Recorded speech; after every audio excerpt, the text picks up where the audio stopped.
Vim développe des solutions dédiées pour ces alliances, et c'est le cas notamment pour Microsoft avec Vim pour Office 365. Et juste, Stéphane y est parti, mais un petit rectificatif, à peu près 80-90% des clients qui déploient Vim pour Office 365 le font dans Microsoft Azure. C'est tellement plus simple que de ressortir le trafic et de le ramener à la maison. Et pour parler de tout ça, et vous faire découvrir un cas d'usage grâce au témoignage d'un de nos clients, j'ai le plaisir d'accueillir sur scène pour cette première table ronde Gordana Cindric et Damien Saint-Mont.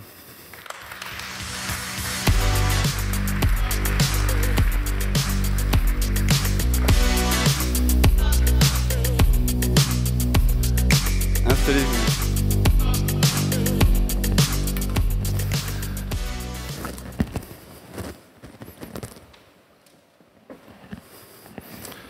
Alors comme j'ai un double retour, vous me permettez, je vérifie juste que je suis tout bon.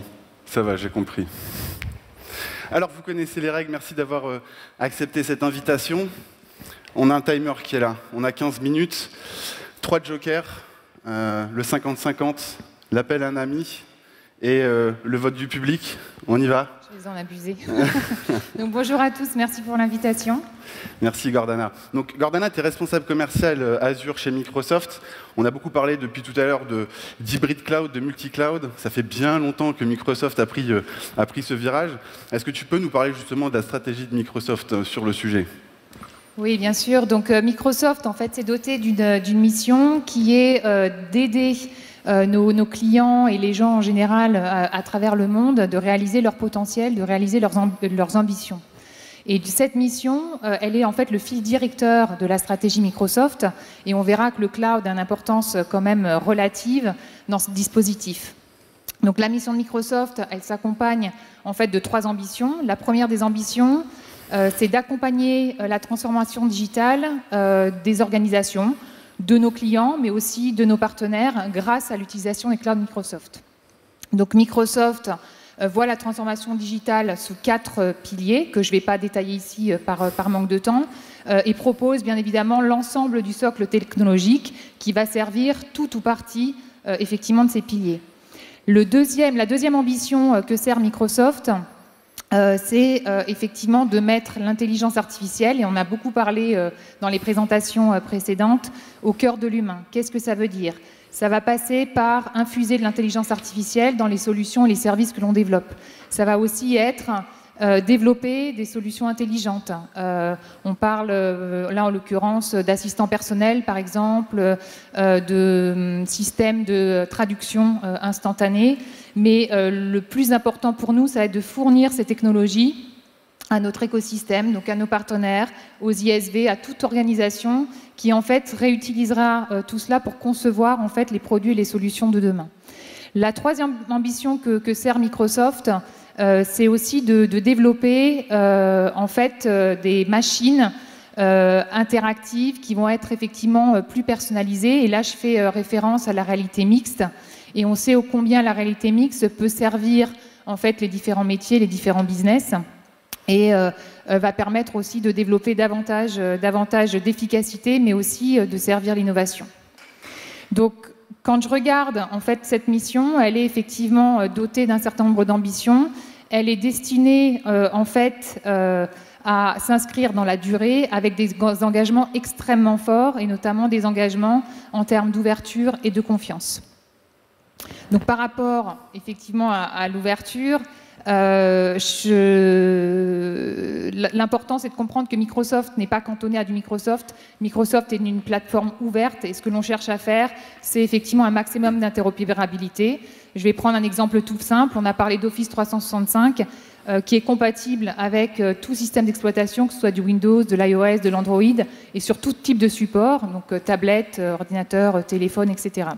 Donc ça, c'est quelque chose d'extrêmement important pour Microsoft. Et le deuxième engagement sur lequel je voulais aussi insister, c'est le numérique de confiance, dans lequel on va retrouver les aspects sécurité qui sont inhérents à nos solutions et à nos services, mais dans lequel aussi on va retrouver tout ce qui est protection de la vie privée et protection également des données. Merci Gordana. Microsoft est une alliance historique, parce que depuis plus de 12 ans, on a commencé par supporter Hyper-V et on a développé des solutions spécifiques. Et depuis l'avènement du cloud, on a énormément d'intégration avec Azure. Mais côté Azure, quelle est la valeur ajoutée pour Microsoft et pour les clients de Microsoft de travailler avec Vim? Je pense que la première des valeurs ajoutées, c'est la complémentarité que vont avoir les autres, enfin les deux offres ou les deux éditeurs. Microsoft est effectivement un fournisseur de services et de solutions. Ce qu'il faut savoir, c'est quand on parle de cloud public, et c'est ce que fait Microsoft, c'est qu'on fournit un certain nombre de clouds, au nombre de 3, on parle en fait de responsabilité.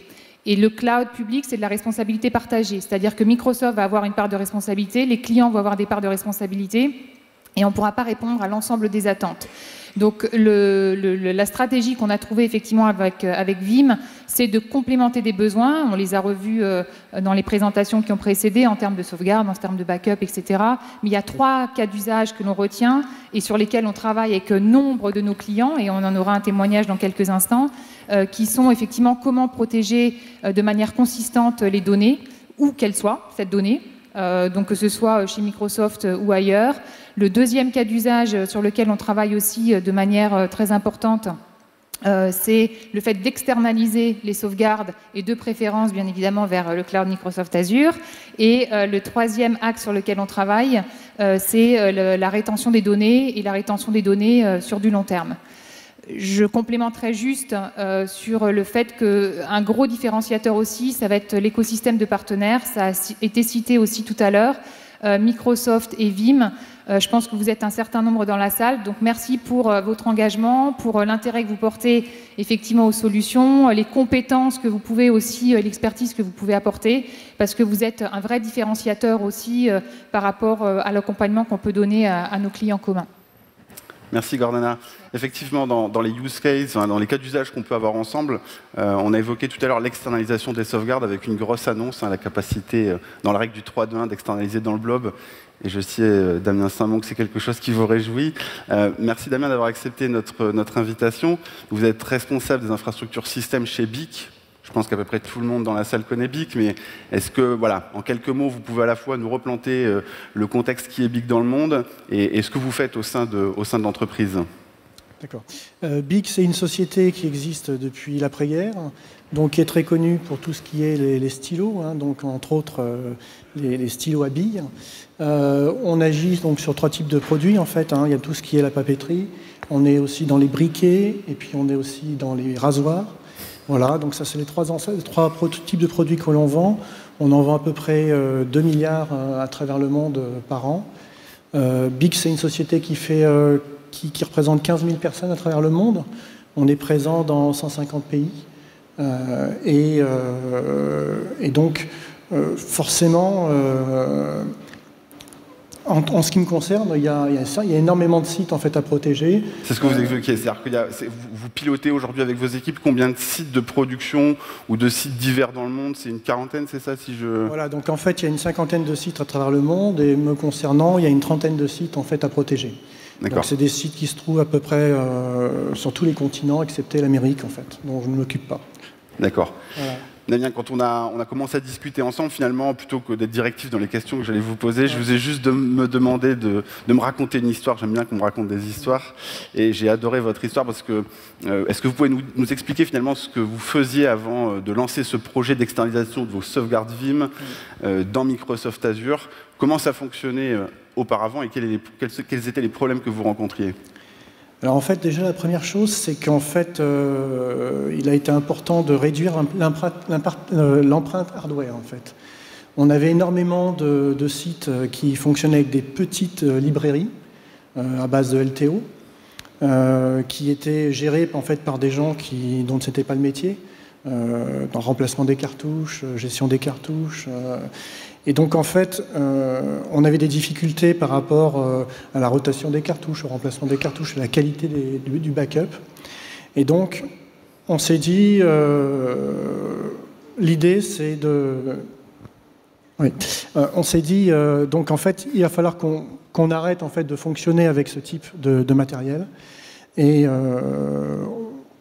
pour réduire l'empreinte hardware, on a eu d'abord le besoin de... Comment dire? De rationaliser, vous aviez plusieurs Voilà, de rationaliser. Donc on avait 3 types d'outils et on s'est dit on va choisir un outil parmi les 3 qui permettrait à la fois de sauvegarder les machines physiques, les machines virtuelles et aussi de faire l'externalisation. Alors, l'externalisation était faite avec des cartouches. Les machines physiques n'étaient pas faites par Vim à l'époque, et puis il y a eu l'agent Vim qui est arrivé, donc on a commencé à se dire « Ah, c'est peut-être possible avec Vim ». On a comparé les différentes solutions, et au final, on a pris une solution qui permet en fait de sauvegarder sur les tout petits sites commerciaux, mais aussi en usine, sur des sites plus importants, aussi sur des data centers, sauvegarde locale sur des NAS, pour ensuite externaliser les données sur le cloud Azure, sur des blobs. Damien, comme vous êtes sur scène, je pense qu'on connaît à peu près la fin de l'histoire. Vous avez fait le choix de Vim. Oui. Et encore merci pour ça. Par contre, finalement, on l'a vu tout à l'heure, Vim est agnostique. On ouvre finalement nos API à l'ensemble des cloud providers disponibles sur le marché. Pourquoi avoir fait le choix justement de Microsoft Azure couplé à Vim? Alors, en fait, pour nous, Vim était déjà un acteur chez BIC depuis très longtemps. Donc l'idée, c'était de diminuer le nombre d'acteurs. Donc on a mis en concurrence les trois acteurs. Je ne citerai pas les concurrents, évidemment. Non, merci. Donc au final, on a choisi Vim pour à la fois permettre de réduire la complexité de sauvegarde et de restauration, puisqu'en fait, apparemment et depuis toujours, on trouve que l'interface de Vim en fait, est une interface assez simple à utiliser, même pour des gens en fait, qui connaissent pas forcément comment configurer l'outil. La partie restauration est assez simple. Donc ça, c'était un des points importants. L'autre point, c'était aussi d'arrêter de faire des manipulations avec les cartouches. Donc maintenant, il n'y a plus besoin de faire des remplacements de cartouches. La qualité des sauvegardes s'est accrue. Les données sont directement envoyées en copie dans le cloud. Et grâce à ça, on a une meilleure qualité de sauvegarde et on peut faire ces sauvegardes aussi sur des blobs qui sont quand même qui sont alors ça arrive, pas très cher. Ça arrive, ça va être le cas.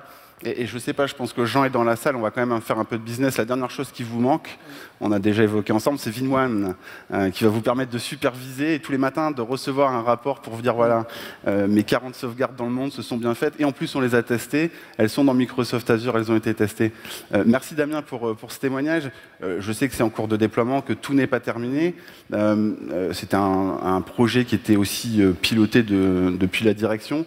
Si vous aviez un ou deux bénéfices à nous partager parce que beaucoup de clients se posent la question d'arrêter de la gestion des bandes, d'externaliser vers le cloud, c'est quoi le bénéfice que vous retenez aujourd'hui de ce projet?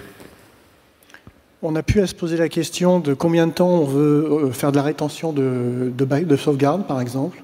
En théorie, en externalisation, on peut aller à l'infini. Évidemment, ce n'est pas le cas. Hein. C'est le commercial Azure qui va être content, je pense. Mais il y a ça. Il y a la qualité des données. On va mettre en place bientôt sur Backup et sur Replica pour pouvoir tester les restaurations, tester les réplications. Donc ça, c'est quelque chose aussi qui est important pour nous.